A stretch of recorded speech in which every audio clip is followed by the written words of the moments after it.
Welcome to খেল দুনিয়া। মোহন মানে কি সত্যি আসছে জুনিয়র মরিনো? এছাড়াও মোহন মানে কি অন্যান্য কোনো ভারতীয় প্লেয়ারেরই কি আসার সম্ভাবনা রয়েছে? তো তোমাদের প্রথমেই জানিয়ে রাখি যে মোহন মানে বিদেশি নির্বাচনের ক্ষেত্রে মোহনবাগান ম্যানেজমেন্ট কিন্তু অনেকটাই ধীরে চলনীতি নিয়েছে, কারণ মোহনবাগানের হাতে কিন্তু আর বেশি টাইম নেই, 4-5 দিন সময় রয়েছে জানুয়ারি ট্রান্সফার উইন্ডো শেষ হতে। এখনও কিন্তু কোনো ধরনের পারফেক্ট নিউজ কিন্তু উঠে আসছে না। কয়েকটা নিউজ উঠে এসেছিল যেগুলো প্রায় কনফার্ম হয়ে গেছে, এরকম অবস্থা থেকেও সেই ডিলগুলো কিন্তু ভেস্তে গেছে।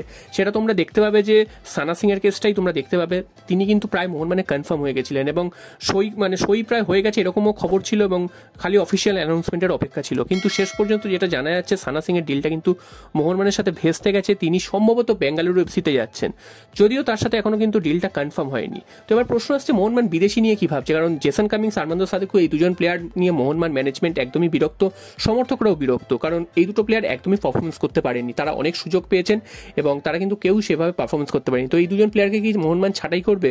তো হুগো বুমো তিনিও চলে যাবেন বলে শোনা গেছিল, বা ব্র্যান্ডন হ্যামিল তিনিও লোনে অন্য কোথাও চলে যাবেন। তো এখন অবধি কিন্তু কারুরটাই কোনো অফিসিয়ালি জানানো যায়নি। তো ব্র্যান্ডন হ্যামিলকে কিন্তু আজকেরও দেখা গেছে তিনি অনুশীলনে রয়েছেন, মোহনবাগানের সাথে অনুশীলন করছেন। যদি তিনি চলেই যাবেন সেক্ষেত্রে তিনি তাহলে অনুশীলন করবেন কেন? তাহলে সেটাও কি ফেক নিউজ? যদিও ট্রান্সফার মার্কেটে দেখা যাচ্ছে 100% কিন্তু কনফার্ম হয়ে গেছে তিনি কিন্তু অন্য ক্লাবে যাচ্ছেন। আবার এটাও সাথে সাথে ঠিক যে মোহনবাগান প্র্যাকটিসেও তিনি রয়েছেন। তো সব মিলিয়ে কিন্তু একটা ধোঁয়াশা রয়ে যাচ্ছে এবং যেটা জানা যাচ্ছে মোহনবাগান ম্যানেজমেন্ট কিন্তু যেভাবে একটা প্ল্যানিং করেছিল সেই প্ল্যানিং থেকে কিন্তু অনেকটাই সরে এসছে বেশ কয়েকটা ডিল ভেস্তে যাওয়ার কারণে। এবং সেটা সানা সিং এর ক্ষেত্রেই তোমরা যেমন প্রথমেই বললাম যে সানা সিংকে প্রায় নিয়েছিল, সেখান থেকে কিন্তু ডিলটা ভেস্তে গেছে। তো এরকমভাবেই কিন্তু অন্যান্য ডিলগুলোর ক্ষেত্রেও একই জিনিস হচ্ছে এবং হাভাস আসার পর তিনিও কিন্তু সেভাবে কোনো নতুন প্লেয়ার আনতে চাইছেন না।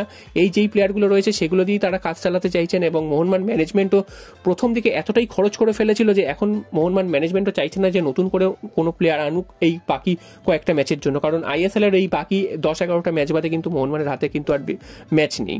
তো তাই জন্য মোহনবাগান ম্যানেজমেন্ট এই পুরনো বিদেশি এবং যা স্বদেশি প্লেয়ার আছে এই দিয়ে কিন্তু বাকি সিজনটা চালানোর চেষ্টা করছে। যদিও একটা চেঞ্জ হয় সেটা কিন্তু ভারতীয় একটা চেঞ্জ হতে পারে। এবং এরপর চলে আসি যে মোহনবাগানের যে জুনিয়র মরিনো যে প্লেয়ারটি আসার কথা ছিল সেই প্লেয়ারটি আসবে কি আসবে না।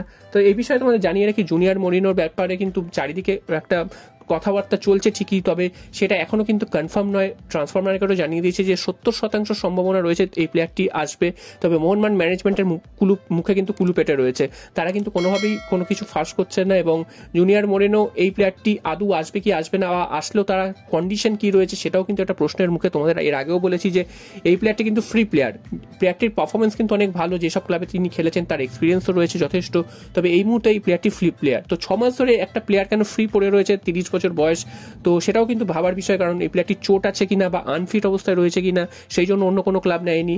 তো জেসন কামিংস বা আরমান্দো সাদিকু তারা কিন্তু টপ ফর্মে ছিল, সেই অবস্থা থেকে মোহনবাগানে এসে তারা কিন্তু একদম পারফরমেন্স করতে পারছে না। তো এবার যদি একদম আনফিট বা চোটগ্রস্ত প্লেয়ারকে মোহনবাগান নিয়ে আসে এত টাকা দিয়ে, তারও কিন্তু মার্কেট ভ্যালু যথেষ্টই বেশি দেখাচ্ছে। তো এরকম যদি একজন প্লেয়ারকে আবার নিয়ে আসে সেক্ষেত্রে মোহনবাগান আবার কিন্তু বিপদে পড়বে। তাই জন্য মোহনবাগান এই মুহূর্তে কিন্তু কোনো সিদ্ধান্ত এখন অব্দি নেয়নি, হাতে কিন্তু আর 5টা দিন বাকি রয়েছে। তো এর মধ্যে যদি কিছু না নেয় সেক্ষেত্রে কিন্তু মোহনবাগান এই ট্রান্সফার উইন্ডোতে কোনো নতুন প্লেয়ার নেবে না। তবে এটাও তোমাদের জানিয়ে রাখি শেষ মুহূর্তে হয়তো একজন সাইনিং হতে পারে, সেটা কে হবে সেটা কিন্তু এখনো কনফার্ম ভাবে জানা যাচ্ছে না, সেটার খোঁজ চালানোর চেষ্টা করছি আমি। যদি জানতে পারি তোমাদের অবশ্যই সেটা আমি ভিডিও করে